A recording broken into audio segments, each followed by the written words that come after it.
Hello guys, कल हमने class किया, कैसा लगा आपको? और आई होप आप उसको समझ पाए होंगे जो भी मैंने उसमें बताया है। पहली क्लास थी और मैंने आपको बताया था कि इंग्लिश किस तरीके से पढ़ना चाहिए, खास करके उन बच्चों के लिए जो आसपास इंग्लिश नहीं देख पा रहे हैं। मतलब यहाँ पे ये है कि इंग्लिश आसपास उनके नहीं बोला जाता है, तो अचानक कैसे वो सीख सकते हैं? बचपन से हिंदी सुनते हुए आ रहे हैं, बचपन से वहाँ का जो मदर टंग है वो सुनते हुए आ रहे हैं, तो कैसे सीखेंगे? और सीखना तो है, बिकॉज़ आगे जितनी अच्छी बुक्स आएंगी करियर में आपके इंग्लिश हेल्प करेगा। तो कैसे उसमें हम लोग सीखेंगे, कैसे इम्प्रूवमेंट आएगी इंग्लिश में, उस चीज़ के लिए मैंने कल डिस्कस किया था। और डेली एक ही चीज़ को रिपीट करना ठीक नहीं है। तो अगर आपको वो देखना है तो पहला लेक्चर देखना, फिर यहाँ पे आना, ताकि आप समझ पाओ चीज़ों को अच्छी तरह से। सो हमने कल क्या कर लिया था, ग्रामर का डेफिनेशन देखा था, उसका वर्ब क्या है ये हमने देखा था। वर्ब में आपको फ्लो चार्ट बताया था, जिसमें कि फाइनाइट और नॉन फाइनाइट हमने कल कर लिया है। और आज हम लोग ट्रांजिटिव और इंट्रांजिटिव को करेंगे। उससे पहले मैं आपको कुछ प्रैक्टिस कराना चाह रहा हूँ, ताकि जो फाइनाइट और नॉन फाइनाइट हमने किया है, ठीक है, तो आप उसको ढूंढ भी पा रहे हो। पहले उसकी प्रैक्टिस करेंगे, फिर आगे हम लोग ट्रांजिटिव और इंट्रांजिटिव को समझेंगे। तो इस सेंटेंस को पढ़ो, ही इज़ अ बॉय। अब यहाँ पे फाइनाइट नॉन फाइनाइट से पहले आपको ये पता करना पड़ेगा ना, इसमें वर्ब क्या है। तो यहाँ पे ये देखो, ही आपका क्या है? प्रोनाउन है। बॉय क्या है? ये नाउन है। और अ क्या है? ये एक आर्टिकल है। तो इस जो बच गया ये क्या है? ये वर्ब है। ठीक है। वर्ब क्यों है? वो चीज़ जो वर्ब का डेफिनेशन हमने क्या पढ़ा था, कि वो वर्ड जो स्टेट बताता हो, अवस्था बताता हो। स्टेट बताएगा, या सब्जेक्ट क्या कर रहा है वो बताएगा, या सब्जेक्ट के साथ क्या हुआ है वो चीज़ बताएगा। अगर थोड़ा सा भी डाउट है तो रिक्वेस्ट है कि पहले आप देख कर आओ पहला लेक्चर, ठीक है, तब यहाँ पे देखना। अदरवाइज़ यहाँ पे डायरेक्ट आप प्रैक्टिस नहीं कर पाओगे। सो यहाँ पे आपने ये ढूंढ लिया इज़, क्योंकि अगर इज़ नहीं होता यहाँ पे तो कैसे पता चलता? आप कहते वह लड़का क्या था, है, क्या कर रहा है, क्या नहीं कर रहा है, कैसे पता चलेगा जब तक ये लगाओगे नहीं? और जैसे ही आप इज़ लगा रहे हो पता चल जाता है कि वह एक लड़का है। ठीक है, वाज लगा दोगे तो था। ठीक है, he is doing some work, तो वहाँ पे काम करने का सेंस हो जाएगा। तो जब तक आप वर्ब यूज़ नहीं करोगे सेंस क्लियर नहीं होगा। तो इज से यहाँ पे क्लियर हो जा रहा है कि वह लड़का क्या कर रहा है या क्या है। वर्ब ये भी बताता है, उसी को हम स्टेट बोलते हैं। क्या वो है, अवस्था बताता है, तो वो स्टेट हो जाता है। तो अभी ये क्या है? क्या है? लड़का है, कुछ कर नहीं रहा है, बस बताया जा रहा है। तो वो कहाँ से आ रहा है? इज से आ रहा है। अब इज आपका क्या है? यहाँ पे वर्ब है। अब यहाँ पे बात आती है कि फाइनाइट है या नॉन फाइनाइट है। तो आप ये बताओ कि फाइनाइट का क्या बताया था डेफिनेशन। फाइनाइट क्या होता है? वो चीज़ जो सब्जेक्ट के हिसाब से अपने आप को बदले, या सब्जेक्ट के हिसाब से एग्री करता हो, उसके समय के हिसाब से या उसके हिसाब से।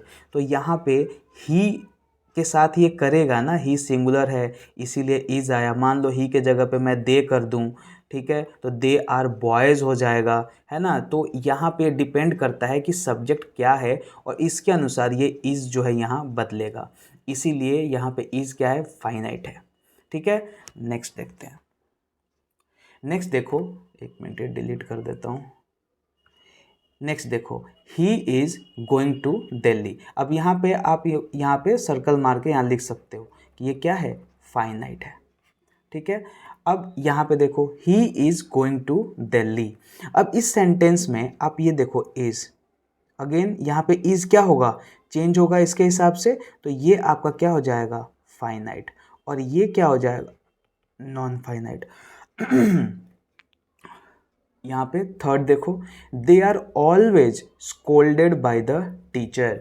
तो यहाँ पे आप ये देखो कि आर जो है ये आपका फाइनाइट है, और स्कोल्डेड आपका क्या है? यहाँ पे नॉन फाइनाइट है। और नॉन फाइनाइट में आपको तीन चीज बताया था फ्लो चार्ट में। क्या बताया था? जेरंड, इन्फिनिटिव, इन्फिनिटिव और पार्टिसिपल, ये बताया था। अब डिटेल में इसको पढ़ेंगे, ठीक है, लेकिन अभी बस आइडेंटिफाई करना है आपको फाइनाइट नॉन फाइनाइट। देखो नॉन फाइनाइट में ये क्या है? पार्टिसिपल है। ठीक है, नॉन फाइनाइट है और पार्टिसिपल है। फोर्थ देखो, हाउ आर यू। अब हाउ आर यू में आपको यहाँ पे क्लियर होना चाहिए कि यहाँ पे ये क्वेश्चन पूछा जा रहा है और क्वेश्चन किसके बारे में पूछा जा रहा है, यू के बारे में। और कहाँ से पता चल रहा है, यहाँ से आर से पता चल रहा है ना, आर यहाँ पे वर्ब है और ये फाइनाइट है। ठीक है, क्यों फाइनाइट है? अगर मैं यहाँ पे सब्जेक्ट जो है यू है, यू की जगह पर इज कर दूं तो क्या होगा, हाउ इज ही हो जाएगा ना, हाउ इज ही, कैसा है वो। तो यहाँ पे यू आपका सब्जेक्ट है और सब्जेक्ट के हिसाब से ये बदलेगा। ठीक है।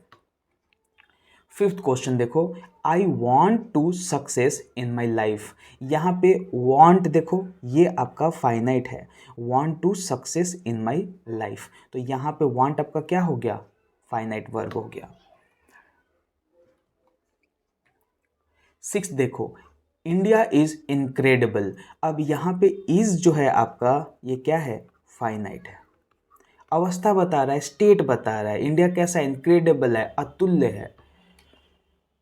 Seventh, his child is so naughty that, देखो यहाँ द नहीं होगा, दैट ही, यहाँ पे ही कर लो, that he pushed his father into the swimming pool. अब यहाँ पे पहले आपको फाइंड करना है वर्ब। देखो एक ये इज जो है ये एक वर्ब है, उसके बाद पुश्ड ये एक वर्ब है, उसके बाद इनटू द स्विमिंग, ये देखो एक स्विमिंग जो है ये यहाँ पे एक वर्ब है। अब यहाँ पे जब आप ये देख रहे हो इज हिज चाइल्ड, यहाँ पे सब्जेक्ट है उसका बच्चा, तो यहाँ पे ये तो हो जाएगा फाइनाइट, बिकॉज इसके हिसाब से चेंज होगा। अगर यहाँ पे कुछ और कर दूंगा तो यहाँ पे कुछ और करना पड़ेगा। So naughty that he post, ही यहाँ पे सब्जेक्ट आ गया, ही पोस्ट, तो ये भी क्या हो जाएगा, फाइनाइट हो जाएगा। ठीक है। His father into the swimming pool. अब ये स्विमिंग देखो वर्ब के साथ जब आईएनजी लग जाता है तो कईयों को लगता होगा कि ये सिर्फ और सिर्फ रहा है, रही है या प्रेजेंट कॉन्टिन्यूअस टेंस पढ़ते हो उसमें यूज़ होता है। यहाँ पे देखो कि ये पूल हमारा नाउन है और नाउन की विशेषता बता रहा है, कैसा पूल है वो, तैरने वाला पूल है, तो ये एक एडजेक्टिव की तरह काम कर रहा है। एक वर्ब है और एडजेक्टिव की तरह यूज़ हो रहा है, इसका मतलब क्या है कि ये नॉन फाइनाइट है। और नॉन फाइनाइट में आपको बता रखा है कि वो कभी तो वर्ब की तरह यूज़ होगा, कभी वो नाउन की तरह यूज़ होगा, कभी वो एडजेक्टिव की तरह यूज़ होगा। तो यहाँ पे ये नॉन फाइनाइट वर्ब है और किसकी तरह यूज़ हो रहा है, एडजेक्टिव की तरह। नेक्स्ट क्वेश्चन देखो, they know that playing is a good exercise. अब यहाँ पे देखो प्लेइंग वर्ब के साथ आईएनजी लगा हुआ है, दे नो, उसके बाद इज़ अ गुड एक्सरसाइज। अब यहाँ पे ये देखो कि जो नो है, नो आपका क्या है, ये वर्ब है और ये कौन सा वर्ब है, ये फाइनाइट है। फाइनाइट क्यों है, क्योंकि ये दे के हिसाब से ये एग्री करेगा अपने आप को। उसी तरीके से they know that playing is, अब यहाँ पे देखो प्लेइंग नाउन की तरह यूज़ हो रखा है, सब्जेक्ट की तरह यूज़ हो रखा है। यहाँ पे playing is a good exercise, ये लिखा हुआ है ना, playing is a good exercise, तो यहाँ पे प्लेइंग एक सब्जेक्ट की तरह यूज़ हो रखा है। जो एक्सरसाइज है वो अच्छा है, कौन सा एक्सरसाइज, प्लेइंग, मतलब खेलना जो है एक अच्छा एक्सरसाइज है।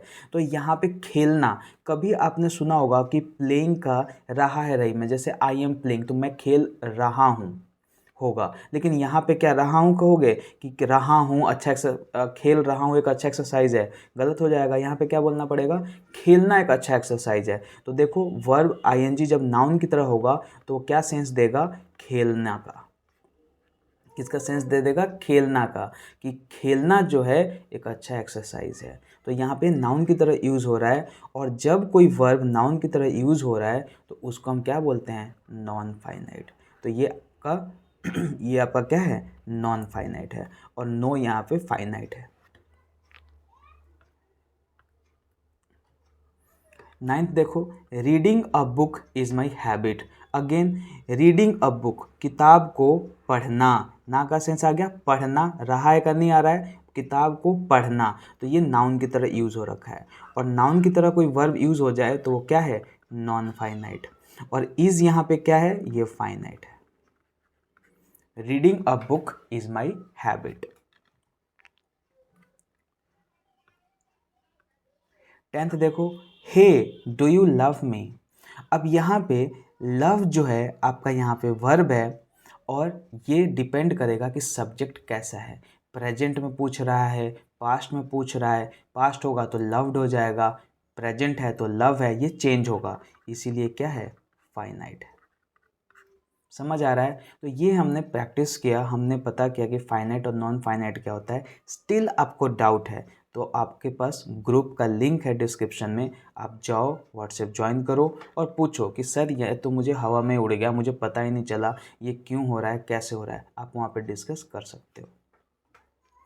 अब आते हैं ट्रांजिटिव वर्ब और इंट्रांजिटिव वर्ब पे कि क्या होता है ट्रांजिटिव वर्ब और इंट्रांजिटिव वर्ब। बहुत ही लोग कंफ्यूज होते हैं इसमें, और इसमें याद करवाया जाता है कि ये वर्ब याद कर लो, ये ट्रांजिटिव है। जैसे मैं यहाँ पे आपको एक दूंगा, यहाँ पे किल, ठीक है, आपसे मैं पूछूंगा कि बताओ किल क्या है, ट्रांजिटिव है या इंट्रांजिटिव है, तो आप बहुत जाने बोलेंगे कि ये ट्रांजिटिव है, बिकॉज यहाँ पे अगर मैं बोलूँ ही किल्ड अ मॉन्स्टर, ठीक है, ही किल्ड अ मॉन्स्टर। अब यहाँ पे ही किल्ड अ मॉन्स्टर मैं बोल रहा हूँ जब, तो आप बोलोगे कि ये किल्ड जो है अपने साथ एक ऑब्जेक्ट ले रहा है, इसीलिए ये ट्रांजिटिव है। लेकिन यही अगर मैं बोल दूँ ही किल्ड हिमसेल्फ, ठीक है, ही किल्ड हिमसेल्फ। अब यहाँ पे अगर ही किल्ड हिमसेल्फ मैं कह रहा हूँ तो यहाँ पे ये इनट्रांजिटिव का सेंस दे रहा है, बिकॉज ये कहीं ट्रांसफ़र नहीं हो रहा है, ये तो इसी पे आ जा रहा है ना। तो यहाँ पे आपने क्या सीखा कि ज़रूरी नहीं है कि कोई भी वर्ब आप उसको ट्रांजिटिव बोलो डायरेक्ट, ये ट्रांजिटिव ही होगा। वो डिपेंड करेगा कि सेंटेंस में किस तरीके से यूज़ हो रखा है। अगर वो कहीं ट्रांसफ़र हो रहा है, कहीं पास हो रहा है, तो आप उसको ट्रांजिटिव बोलोगे, और अगर वो कहीं पास ही नहीं हो रहा है, एक्शन उसी पे आ जा रहा है, तो उसको आप इंट्रांजिटिव बोलोगे, ठीक है। आओ अब डेफिनेशन देख लो, ये देखो क्या लिखा है, a verb which passes on to the person और थिंग, जैसे कि किल, बाइट और नो। तो एग्जाम्पल देखो, ही किल्ड अ मॉन्स्टर, यहाँ पे ये देखो किल्ड इनकम्प्लीट है जब तक ये मॉन्स्टर तक ना जाए। ही किल्ड, क्वेश्चन उठेगा किसको मारा, तो मॉन्स्टर को, तो ये किल्ड क्या हो जाएगा आपका, यहाँ ट्रांजिटिव हो जाएगा। वैसे ही यहाँ पे इनट्रांजिटिव वर्ब देखो, अब आपको मैं एक टास्क देता हूँ, ये नो आपको लेना है और इस नो से एक सेंटेंस बनाना है, और वहाँ पे आपका टास्क है ये चेक करना कि नो को मैं कहाँ पास करूँ, ठीक है। अब इनट्रांजिटिव देखो, अ verb which does not pass on the person और थिंग, मतलब ये कहीं पास नहीं होगा, ये सब्जेक्ट के ऊपर वापस लौट के आएगा। जैसे देखो, ही स्लीप्स एट 10 PM, वो 10 बजे सोता है, तो स्लीप कहीं वो ट्रांसफ़र करेगा क्या किसी चीज़ को, वो उसी पे लौट के आ जाना, वही सोएगा, वो एक्शन उसी पे हो रहा है, इसीलिए ही स्लीप्स एट 10 PM में जो स्लीप्स है ये आपका क्या हो जाएगा, इनट्रांजिटिव हो जाएगा। कल हम लोग प्रैक्टिस करेंगे और ज़्यादा क्लियर हो जाएगा। जैसे यहाँ पे एक और एग्जांपल मैं दूँ, आई एम गोइंग, ठीक है, I am going to Patna, तो ये बताओ यहाँ पे I am going to Patna में वो जा रहा है, वो खुद ही जा रहा है ना, कि किसी को उठा के, या जो ये गोइंग वाला जो एक्शन है ये कहीं किसी पे ट्रांसफ़र हो रहा है, नहीं हो रहा है, इसी पे आ जा रहा है। जब इसी पे आ जा रहा है तो ये क्या है, इनट्रांजिटिव है। कल हम लोग इसके प्रैक्टिस करेंगे और ज़्यादा क्लियर हो जाएगा, क्योंकि जब आप ढूंढोगे ना तभी ज़्यादा प्रॉब्लम आएगी। तो अभी आपका टास्क क्या है, छोटा सा टास्क यही है कि आपको, जैसे यहाँ पे मैंने नो के लिए आपको टास्क दिया कि एक सेंटेंस लिखना है, और कमेंट भी कर सकते हो मुझे, या वो व्हाट्सएप वाला जो ग्रुप है उसमें भेज देना। यहाँ पे जो नो है आपको एक सेंटेंस बनाना है, और उसमें आपको ये चेक करना है कि मेरा जो एक्शन है, नो जो एक्शन है वो कहाँ पास हो रहा है, ठीक है। और वैसे ही यहाँ पे थिंक के साथ आपको करना है। अब बात आती है कि ये पास ऑन का सेंस कहाँ से आया। देखो, ट्रांजिटिव को ढंग से देखोगे ना तो इसमें ट्रांजिट छुपा हुआ है, ये देखो, आई वी रहने दो, और यहाँ पे ट्रांजिट देखो, है ना, ट्रांजिट। अब ट्रांजिट का मतलब ही होता है कोई चीज़ जो है अभी रास्ते में है, कंप्लीट नहीं हुआ है। जैसे यहाँ से सामान आपको यहाँ लेकर जाना है, ठीक है, कोई पार्सल आप करते हो तो अक्सर आपने चेक किया होगा स्टेटस में, तो लिखा हुआ आता है इन ट्रांजिट, है ना। अब इन ट्रांजिट का मतलब है, मान लो यहाँ पे है तो यहाँ पे आपका स्टेटस ये दिखेगा कि इन ट्रांजिट, अभी रास्ते में है वो, ठीक है, और यहाँ जब पहुँच जाएगा तो बता देगा कि डिलीवर हो गया, डेस्टिनेशन पे पहुँच चुका है। तो इन ट्रांजिट मतलब कि यहाँ पे जब हम इस वर्ब को यूज़ कर रहे हैं किल को, तो ये भी ट्रांजिट में है, मतलब रास्ते में, ये भी एक्शन कंप्लीट नहीं हुआ है, ये किसी पे पास होगा ना तब जाके कंप्लीट होगा। इसीलिए यहाँ पे क्या है, ये किल जो है ये ट्रांजिटिव है। क्यों है ट्रांजिटिव? बिकॉज ये पास होगा, कहाँ पे होगा? मॉन्स्टर के पास पास होगा, ये एक्शन कंप्लीट नहीं हुआ है। वैसे इनट्रांजिटिव ये कहीं पास नहीं होगा, ये इसी के पास आ जाएगा। तो ये एक सिंपल सा चीज़ है समझने का कि क्यों हम ट्रांजिटिव को ट्रांजिटिव बोल रहे हैं और इनट्रांजिटिव को इनट्रांजिटिव बोल रहे हैं। आपको इस चीज़ का फोकस रखना है कि कभी भी इसका हिंदी ग्रामर से कंपैरिजन नहीं करना है कि हिंदी में इसको क्या बोलते हैं। आप बस समझो कि ट्रांजिटिव क्या होता है, वो आप समझ गए कि वो पास होता है कहीं पे, और ट्रांजिटिव का मतलब मैंने अभी आपको बता ही दिया है। तो मतलब समझो, लेकिन इसको आप हिंदी ग्रामर में क्या बोलते हैं वो हिंदी ग्रामर का पार्ट है। समझ आ गया? तो यहाँ पे आपको इंग्लिश सीखना है, तो आप यहाँ पे इंग्लिश पढ़ो, और समझाने के लिए तो मैं यहाँ हिंदी में आपको समझा ही रहा हूँ। स्टिल आपको डाउट आता है तो अगेन आप व्हाट्सएप ग्रुप में मेरे साथ पर्सनली आप टच में रह सकते हो। तो ठीक है, आज के लिए इतना ही, और आप बताना लेक्चर आपको कैसा लग रहा है, समझ आ रहा है, नहीं आ रहा है, क्या इम्प्रूवमेंट करना चाहिए। ठीक है, चलो मिलते हैं नेक्स्ट लेक्चर में। बाय।